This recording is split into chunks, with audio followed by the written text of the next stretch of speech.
This boy possessed a mysterious gift. Whatever he drew with his left hand would come to life with a single stroke of his pen. He had lost his parents at a young age and was raised only by his grandmother. But 4 years ago, she too had passed away. Since then, he had relied on his drawings, creating small figures to keep himself company. Yet, his gift carried a strange burden. His grandmother had once warned him that this ability was too dangerous. If the world discovered it, he would never be safe. To protect him, she had taken him deep into the mountains and told him to seal away his left hand forever. But fate did not allow the secret to remain hidden. One day, a Mushishi master learned of his power. During their conversation, the boy confessed that strange bugs often appeared whenever he drew. His grandmother had never been able to see them, which made him believe he was losing his mind. The man calmly explained that he was not mad at all. Those creatures were Mushishi, beings that only a select few could perceive. That night, while the Mushishi master awoke to use the restroom, he noticed something drifting in the distance. He instinctively reached for his mushi needle. Suddenly, a girl with insect-like features appeared behind him. He did not flinch. Instead, he blew out a smoke ring, which twisted into a rope and bound her tightly. From her body, half of a broken sake cup fell to the ground. The master picked it up, and in that instant, he realized her identity.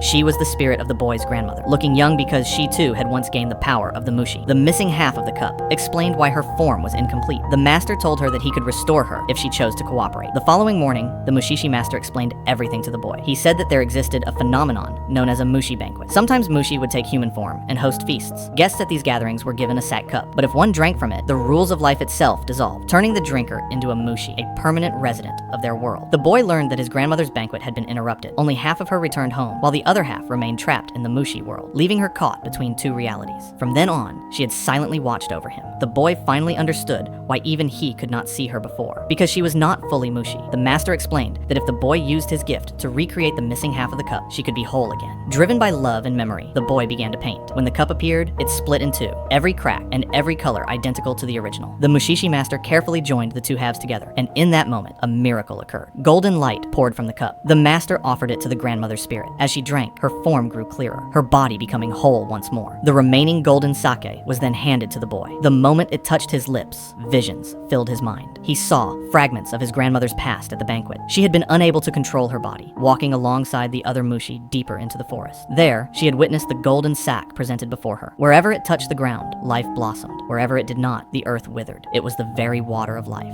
The mushi had wanted his grandmother to remain as its guardian, believing the boy's power could alter the balance of worlds. They had offered her immortality. But before she could drink, a crow had interrupted the ceremony. The banquet vanished, leaving her broken and incomplete in the human world. Back in the present, the boy's tears would not stop. He finally understood the weight of her sacrifice. As if responding to his grief, the golden sake began to overflow endlessly from the cup. By the next morning, the Mushishi master had disappeared, leaving behind only the boy and his grandmother. She remained by his side, forever in the form of a young girl, silently watching over him.